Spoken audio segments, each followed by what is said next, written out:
A little love going out to the sailors tonight. Welcome to Cold War Radio, ladies and gentlemen, live from the Steel City Resistance Studio in Pittsburgh, Pennsylvania. I'm Hutch Bailey Jr., deep down in the broadcast bunker in the city of Pittsburgh. And now out of Atlanta, let's welcome Miss Stacy Rush to the program. Good evening, Stacy. Hello, Hutch Bailey Jr. How are you doing this fine evening? Well, I'm doing great. You must have your settings on stealth. It says you're away from your Skype console. I was trying to figure out what I was going to do tonight. I was trying to fly under the radar. Actually, I was so busy reading the show notes, I forgot to take myself out of stealth mode. But I am here and ready to go. Outstanding. Please follow me on Spreaker, ladies and gentlemen. Like the Facebook page, facebook.com/Cold War Radio 22, where you can find all the videos associated with the show. I got a tweet, somebody asking me to move that because they had too many problems with Facebook. So I'm working on that. I'll let you know when I figure a solution out. You can catch the show on Roku, Blueberry, YouTube, the 405media.com, iHeartRadio, the Cold War Radio app, which is free in your app store. The email to the show is hutch@steelcityresistance.com, and the Cold War Radio patron hotline is open as usual, 412-567-1460 if you'd like to be on the show. Chat room is up on Spreaker, the liveliest chat room around. And please go to steelcityresistance.com. You can catch the show notes there, become a Cold War Radio patron, and really help the show out. If you'd like to send mail, Hutch Bailey Jr., P.O. Box 96022, Pittsburgh, Pennsylvania 15226. Or if you'd like to make a one-time donation, paypal.me/Hutch Bailey Jr. If you can't remember that, just go to steelcityresistance.com and hit the donate button, and it'll all work out. Now, I got snookered today. I read an initial report by the fake news Washington Post that said the Treasury Secretary Mnuchin was signaling gun control support, and I immediately got furious and jumped the gun and got on Twitter and sent a couple blazing tweets out telling him to mind the money and don't worry about other things. And then I found out that that was a fake news story, and what he was doing was answering one of the Democrats was asking if there was money to study gun violence in the budget or in his plans, and he said that he thought that the government should look at that. Mm-hmm. And so they turned that around in a volatile day like today and made me overreact. Well, it sounds like, everyone's on high tension right now after the terrible school shooting in Florida. So one cannot fault you, Hutch Bailey Jr., for falling for that. And, it wouldn't be surprising to hear that coming, gun control signaling coming out of some Republicans. But I'm glad to hear that was a false story. Yeah, I am too, because I really like Mnuchin too. I do too. One of the best hires, I think, in my opinion. He's a good guy. And that was one of my tweets, and I even threw POTUS in there. I was like, another blunder, POTUS?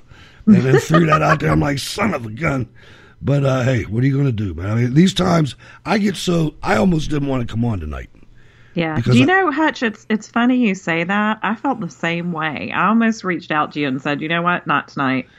It's one of those situations where, the gun violence or the terrible shooting down in Florida is going to be a topic of conversation. And it's one of those things it's hard for me to explain. Maybe some other moms out there listening. I don't read the news stories. I still to this day don't know anything about the Sandy Hook shooting except for that it happened. And I kind of feel the same way about this one. I get choked up every time I think about it because I've got a son in high school and a daughter who's about to go to middle school. And it's a terrifying thought, of having either one of them go through something like this. So it's a very difficult conversation to have. It certainly is. And the thing that gets me is the disingenuous, the evil on the left, that they are so prepared for these things.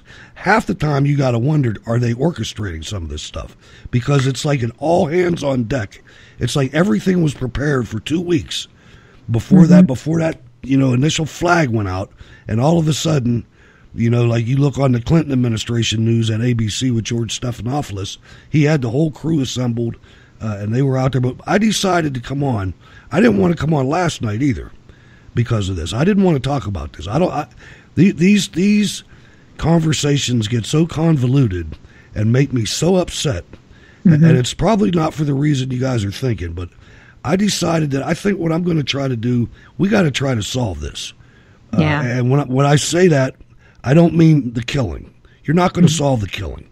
I mean, there's evil in men's hearts, and until that goes away, you're not going to solve the killing. But we can solve some of the after effects of this that drive me completely crazy. I had to unfriend a guy on Facebook today. He kept on throwing post after post after post for gun control, and I'm thinking, one tragedy. You don't suspend the Constitution because of one tragedy. Mm-hmm. I'm sorry, and I'm not trying to sound heartless.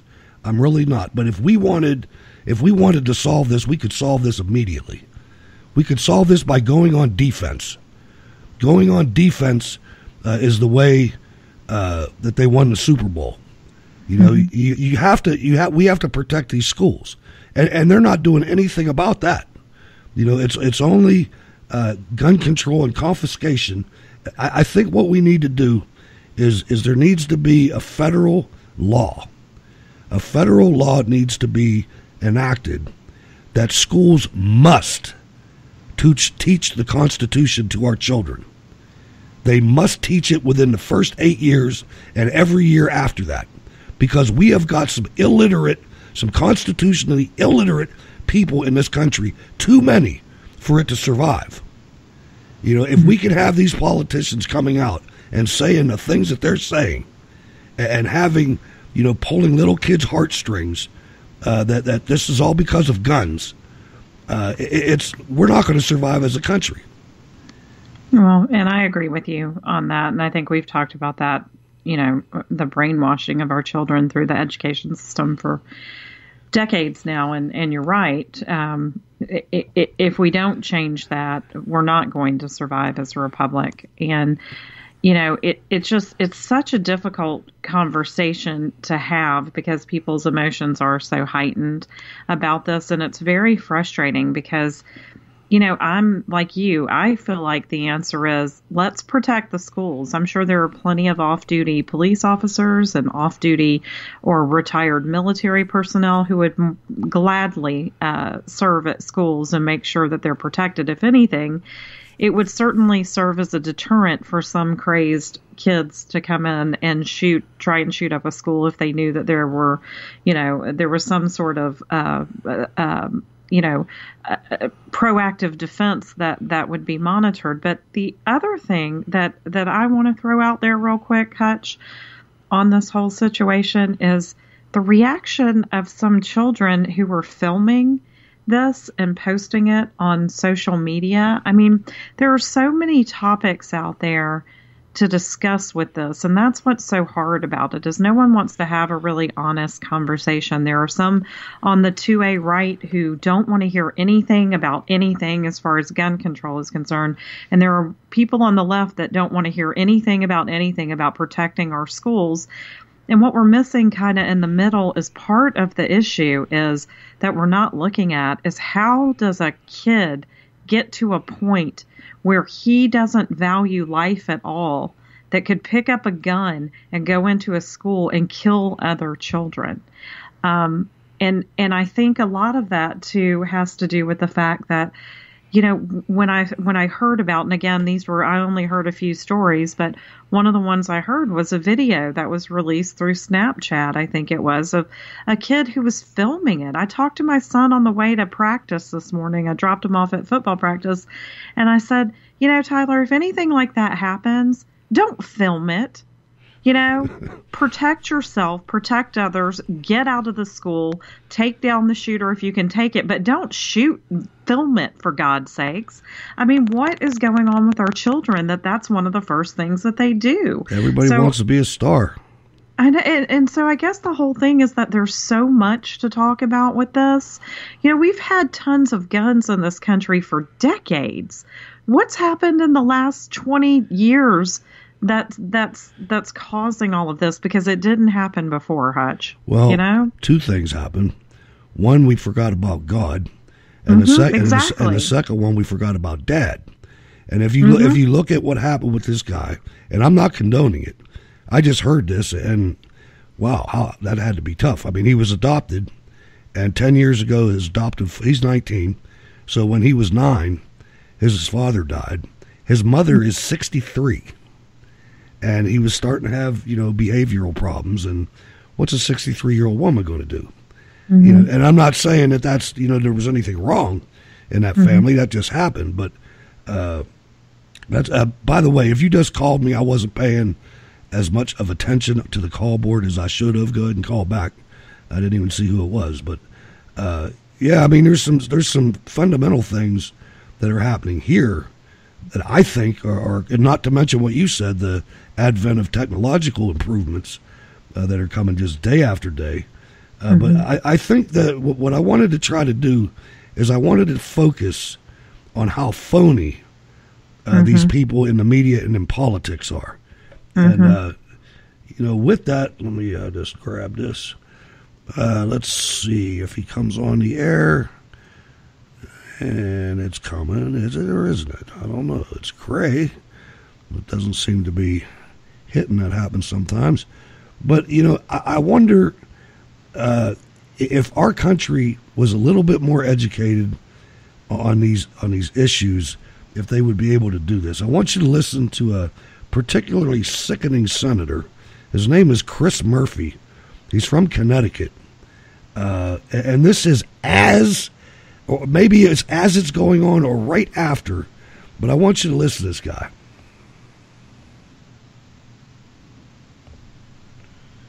Turn on your television right now, you're going to see scenes of children running for their lives. What looks to be the 19th school shooting in this country, and we have not even hit March. I'm coming to the floor to talk about something else, but let me just note once again for my colleagues that this happens nowhere else other than the United States of America. This epidemic of mass slaughter, this scourge of school shooting after school shooting. It only happens here not because of coincidence, not because of bad luck, but as a consequence of our inaction. We are responsible for a level of mass atrocity that happens in this country with zero parallel anywhere else. As a parent, it scares me to death that this body doesn't take seriously the safety of my children. And it seems like a lot of parents in South Florida are going to be asking that same question later today. We pray for the families and for the victims. We hope for the best. Senator Murphy, you don't hope for the best. Stop lying. Did you know that there was 14 mass school shootings this year so far? Stacey, yeah. I missed the first 13. Where are they pulling the freaking figures from, Hutch? I missed those first. What is he talking about? I have no idea. I missed the first 13 of them, I guess. I guess I did too. I don't know what he's talking about. And what are we supposed to do, Senator? What are we supposed to do? Let's try this caller again. Well, I don't know what's going on with that phone. It ain't working, though. Oh, wait, there it is. Let's welcome Carrie from Florida. Good evening, Carrie. Hey, buddy. Glad you got your phone situation fixed out. The problem is this kid was created. He's a man. He's not a kid. He's a man. He's 19 years old. All right. Well, whatever. Mentally, though, he's still a kid. Okay. He's getting ready to go to big boy prison. Right. He was created. He was on He was medicated. Okay. The guy and the medications that he was on. In fact, I think the last 8 mass shootings in America, they were all on the same kind of drugs. They create them. Okay? The FBI knew that he was a threat. He had logged on to, and this is per Jay Sekulow, just so everybody knows. This is not off of some fringe website. This is Jay Sekulow. He had called in. He had posted on a bail bondsman's video blog that he wanted to become a professional school shooter. On his Instagram pages, he wasn't hiding the fact. He posted using his name, not a synonym, he wasn't trying to hide anything. He used his name. And on air, Jay Sekulow did a quick internet search and found out that there were only 80 people in the state of Florida that spelled their name that way. But this kid posted on a vlog of a bail bondsman, and the bail bondsman reported it to both YouTube, as well as he was so disturbed by what he saw, because he went and saw the kid's Facebook page and everything. He went into and reported to the FBI. Right. The FBI came to his house the next day, and that was the end of it. That was it. I don't even know if they even looked into him. To be totally honest with you, from what Jay said, they just ignored. They just said, "Well, we couldn't find him. There wasn't enough to open up a case." They were too busy looking at President Trump. Right. The school said, "Do not let him on campus with a backpack." Like that's the only way to bring in a weapon is in a backpack. You all are imbeciles. So they knew that this had happened, and this kid was created. And there's how many more of these brain dead people do they have walking around out here? These people, these supposed authorities, need to start being held accountable. And that is the solution for all of our problems. I agree with you. People are supposed to. I'm sorry. Go ahead. I agree with you. I think that you've still got, the shooter at Fort Hood is still languishing in a prison cell. I mean, you've got all these people that are out there that nothing's happening to them. You've got the government walking around; they're all free, walking around. Well, our authorities are supposed to be there to accomplish things, not overlook things. And as soon as they choose to overlook things, then they're no longer an authority, and they need to be removed. Not says me. That's not an opinion. That's what the law says. That's what their oath says. Their oath says that they are supposed to uphold and enforce our laws. And when you report a crime to somebody and just says, "Oh, well, we'll look into it," and then this is exactly what happens. They overlook it, and they just say, "Well, we got bigger and better things to be worried about than some kid problem." Next thing you know, the next day or in a few weeks later or a few months later, you got 17 dead kids. And then you got all of these know-it-all. Again, Congressman, you just played the tape. Excellent clip, by the way. Here's this authority. What's his solution? Let's get in a time machine and go back in time and take away everybody's guns, and that'll solve the problem. If it's not done with a gun, it'll be done with a homemade explosive device. It'll be done with a knife. The point is, when you know that there are stupid people that are a danger to themselves. In the state of Florida, he could have been Baker acted. The kid could have been Baker acted. But and what that is if you are a threat to yourself or to the community because of mental instability, you can be watched for 72 hours so they can see if it's really if it's real or if it's just if you were just blowing off some steam or what have you. They didn't even Baker act the kid. All right. Well, so that's it. The solution is hold the authorities, everybody that's taken an oath, accountable to their oath. As soon as they stop doing it, then demand that they be removed. If you are incapable of doing the job, then get your butt out so we can put somebody in, because we're tired of all the death and destruction that you all are creating. Thank you for your time. Thanks for calling, Kerry. Appreciate hearing from you. Haven't heard from you in a while. All right, so I agree with that to an extent. The only thing I would add to it is that not just the authorities, but the people that are committing these things need to be held accountable. And I would only say that if anything happens, it happens with a cool head, because sometimes you got to watch what you wish for, or everything you say is going to get you put in jail. It is, and hearing the passion in Kerry's voice. I mean, I was pretty enraged today as well. The few times that I did check social media, I did see Jay Sekulo's post come across my Twitter feed. Speaking about that, it's extremely frustrating to know that people saw the warning signs and reported this guy to the FBI and nothing happened.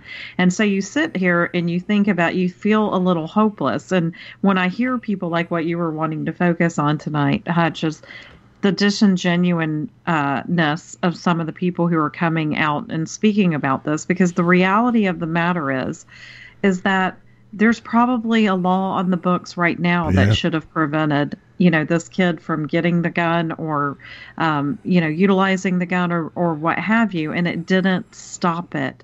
The things that need to happen, the things that need to line up to prevent these types of things don't have anything to do with gun control. And one point Kerry made is that they will find another way to do it. Yeah, they will. And, the bad part is that the left doesn't want to solve this. Because if this gets solved, then their gun confiscation plans are right out the window. They'll block anything they can to fix this problem. And you can look at even what's going on with DACA right now. They don't want to solve that either. They want to fundraise off of it. Exactly. And they want it to continue to be a problem. And it's a sad state of affairs. And this whole situation is just another reminder of how out of control our entire government has become, where we can't come together and try and work to solve these kinds of issues in a rational manner. And especially on the side of people who say and preach all the time that they want to solve this issue. And I just, like I said, I compare it to DACA. They have no intention of actually trying to solve this issue. Nope. And I want you to listen to somebody else come a little unglued here. And it makes you wonder how you could ever figure that she was a conservative.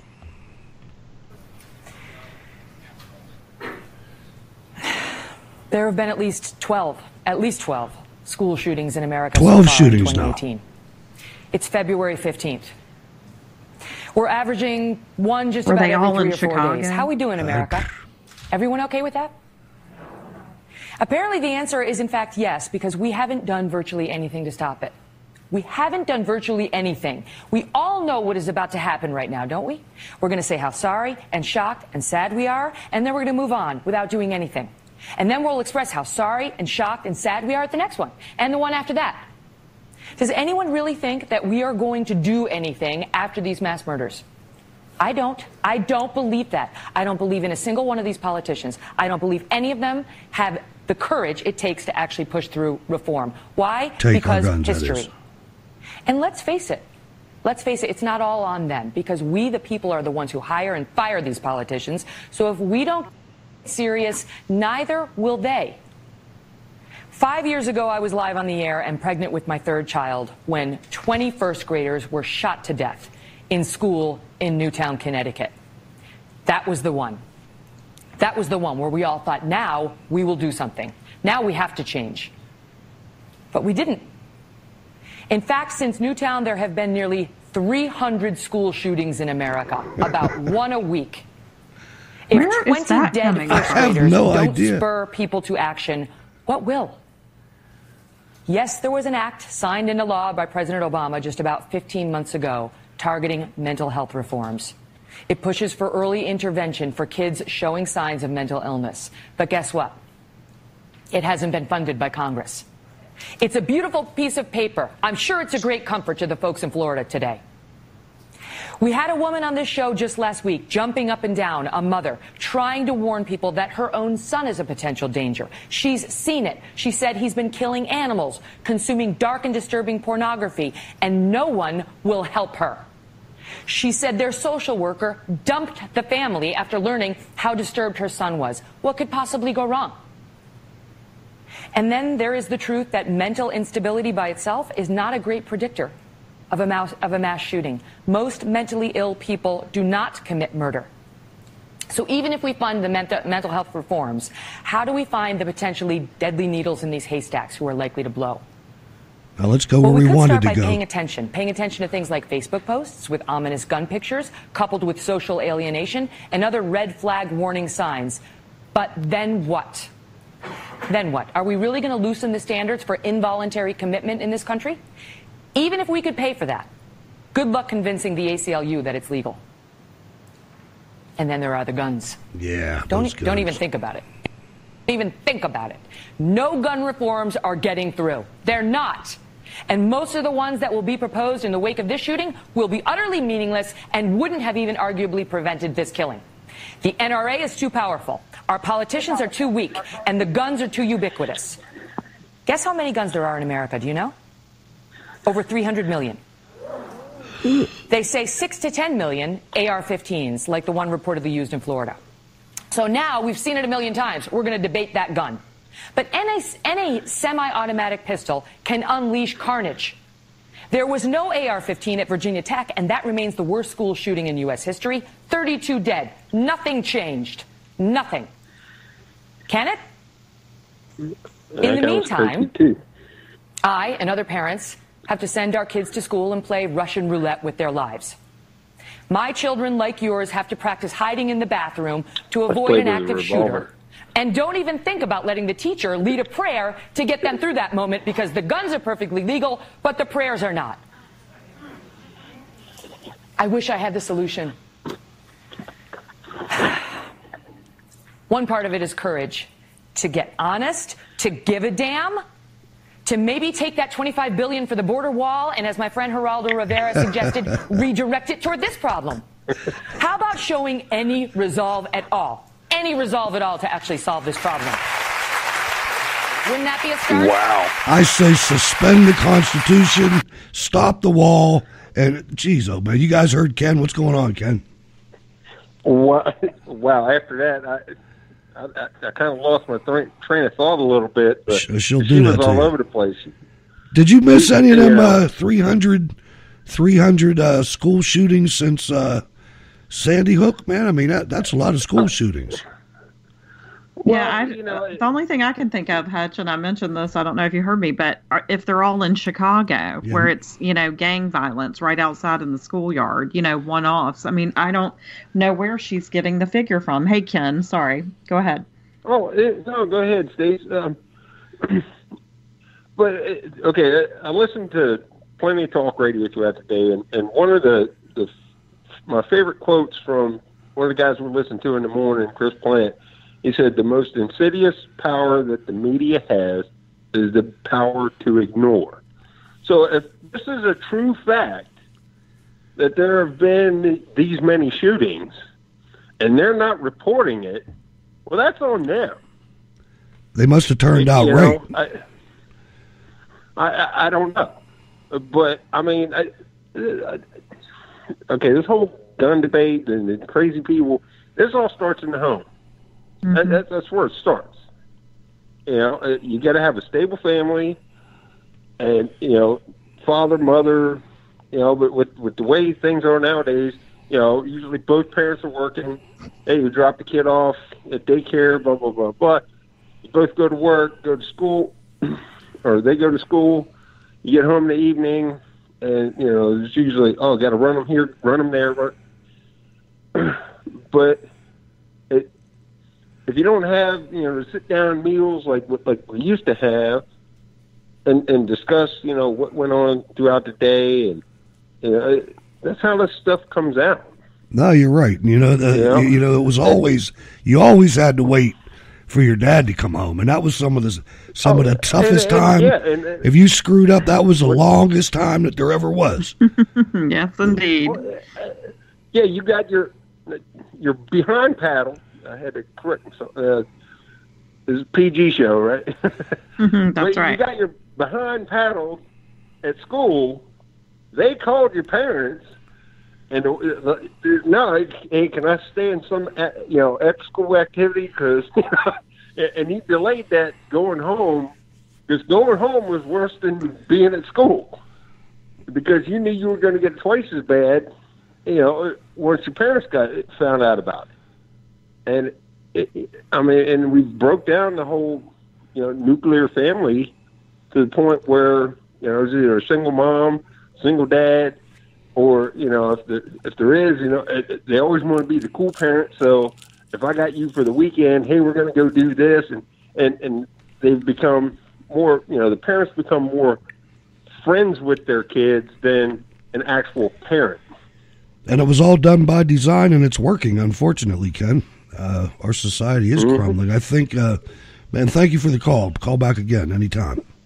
No, oh, you bet. But, I just hope that maybe we can learn from it and maybe try to rebuild this a little bit. Again, like I said at the top of the show, Stacey, I think we have to force, while we have power right now, we have to force the curriculum of our schools. I mean, these kids have no clue of why the Second Amendment's there, of why people stand up and rail when people try to infringe upon the Second Amendment, on why the NRA is there.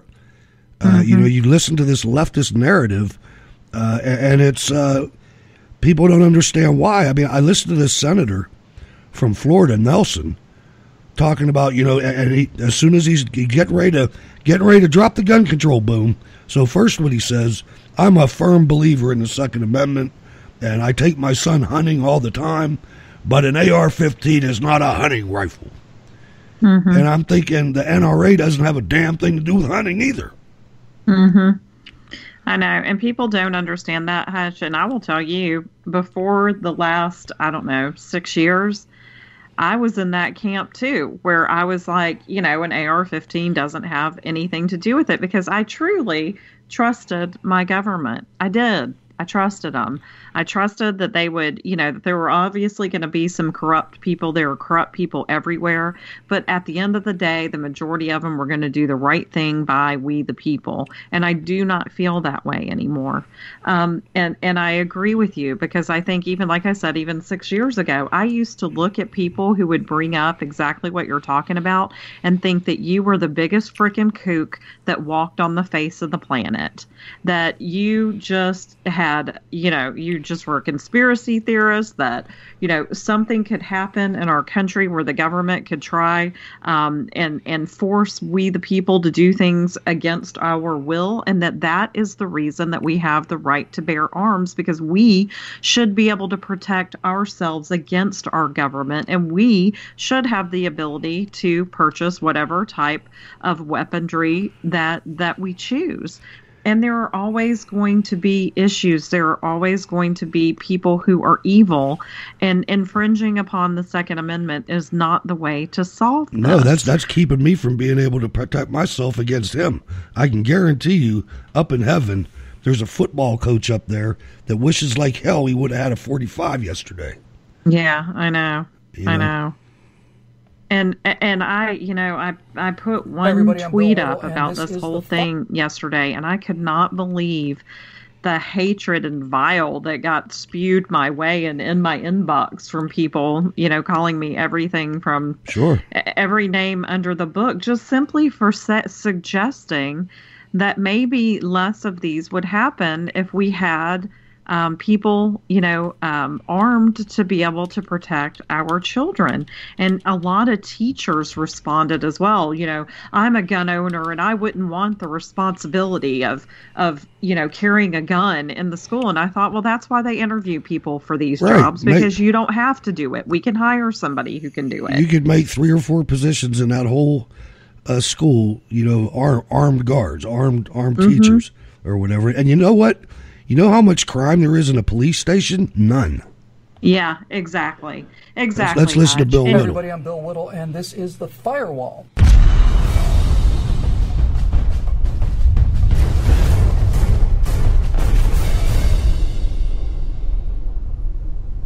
Now, just as a quick public service announcement in these days of increasing lawlessness, federal encroachment on constitutional limits, and crybaby progressive whininess in general, I thought I might take a moment to pass out a little rhetorical ammunition to those of you who have to hear from people who, if they can no longer pretend that the Second Amendment doesn't exist, then at least try to misinterpret it to the best of their ability.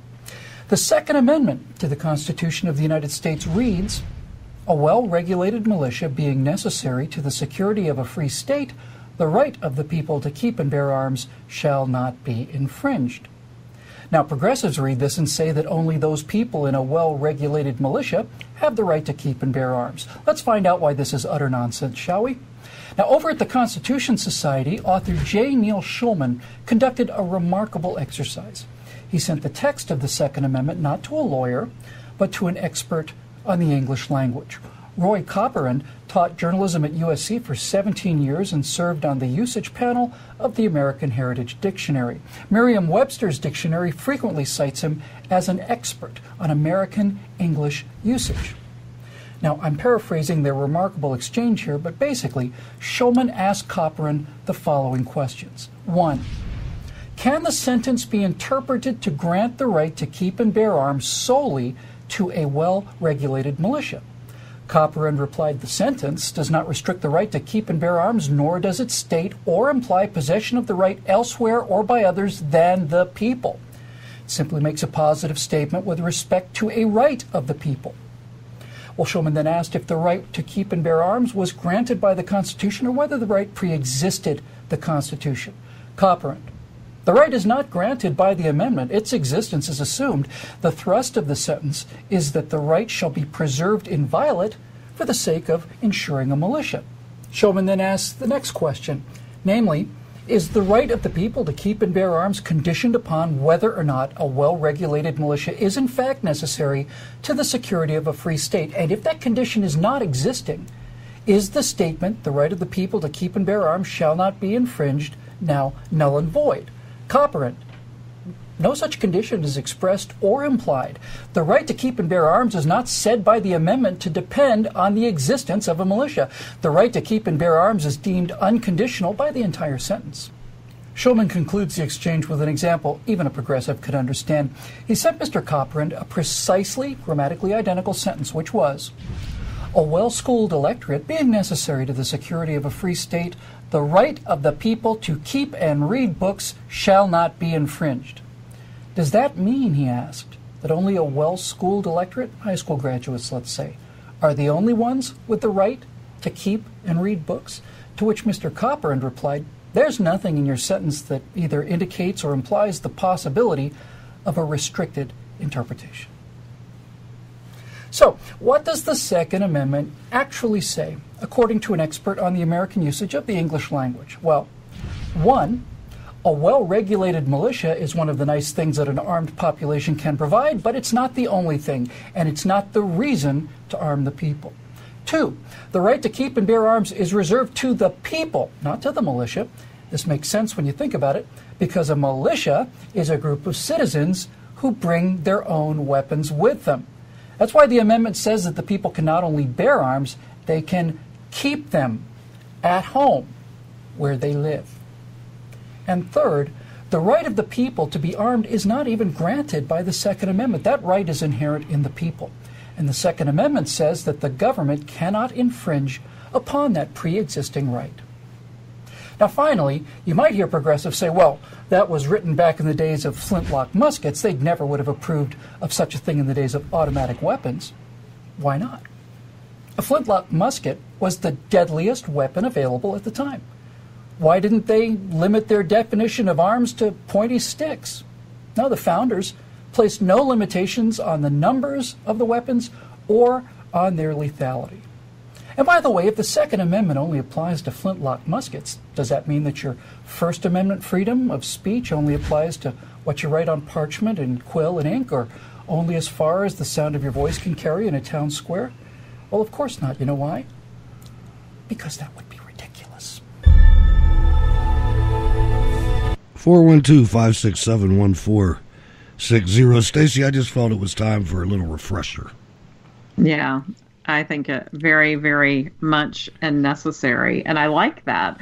You come up with some of the best links, I have to say, and that's another one I'm going to send to my son for him to take and listen to and share with his friends, because, you know, to Ken's point earlier, it does start in the home. It really does.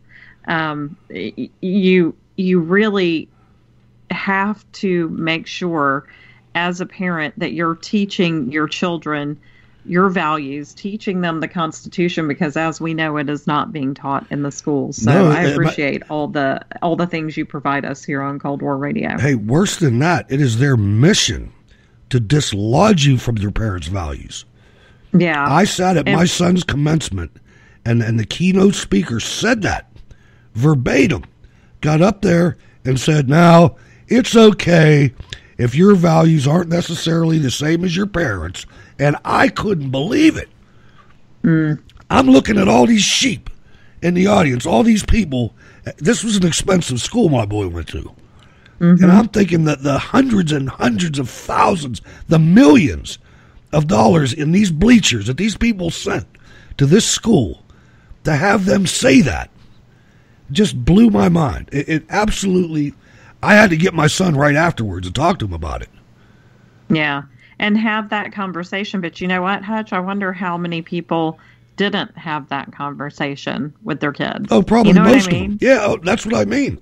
I looked out over these people. I'm like, you don't even realize what's happening to your kids. He is snatching your kids from you. Mm-hmm. And they're going right along with it. Yep. And it takes a village, and the Democrats know it, and they've used every means necessary to make sure that they've got brainwashed followers, and it's our job to stop them. That's right. That's what we do every week. That's what we do here. But, unfortunately, the Trump presidency is teetering on the brink. Is that even Congress is also taking its cue from the president's visceral dislike of any talk even of doing anything on Russia. And if you listen to the testimony yesterday, the really scary thing is, again, despite the unanimity, that it may be too late. Even if we started the committee process now to do a big, bipartisan commission investigation, it may be too late to really kind of make the changes that we need to make going into 2018. And Jim Vandehei, as we close out this block, it seems to me that while it was a moment of sanity yesterday to watch what was happening on the Hill, I don't know how long this tension between our democratic institutions can hold when you have a presidency that seems to be teetering on the brink every day with one lie here and one misstep there, and people who seem completely ill-equipped for the job. Yeah, I think Heidi made a great point that I think some people think everyone in the media is always hyperventilating. We're actually not on this point. I don't think people understand how easy, how susceptible our technology is to infiltration. If you look at how people vote, especially in some of these states that don't have a lot of scrutiny, that don't have a lot of resources, then you look at how easy it is for foreign actors to take advantage of Facebook or Twitter or YouTube to be able to plant false stories. So you can affect elections at two different areas. The Russians know it. They're doing it. And unless government comes together and tries to figure out ways to protect the system, it's going to actually happen. I think people think we're just nuts, but it is going to happen. And that's why you do need people who care about public service and do care about governance beyond party to fix these things. Can we just wrap really quickly, because we don't know what's going to happen with John Kelly, who's on the front of the Washington Post today, David Ignatius. But here's a man, again, said people that have worked with him in the past, I've heard so many good things about him. I heard that he was in the White House because he wanted the job, but because he felt like it was his responsibility. And General Mattis was telling him he needed to stay in the job, he needed to stay engaged, that somebody close like him needed the president's ear. What do you make of the last couple of weeks? And unfortunately, John Kelly's reputation going the way of so many others in that White House. Well, it's become common to say that anybody who touches Donald Trump is sullied by that. A good man with a great reputation, John Kelly, is the latest example. My answer would be it's always the right time to do the right thing. And John Kelly needs to realize that he works for the United States of America. He's chief of staff to this president, but he ought to do the right thing, be forthcoming, to explain how this happened.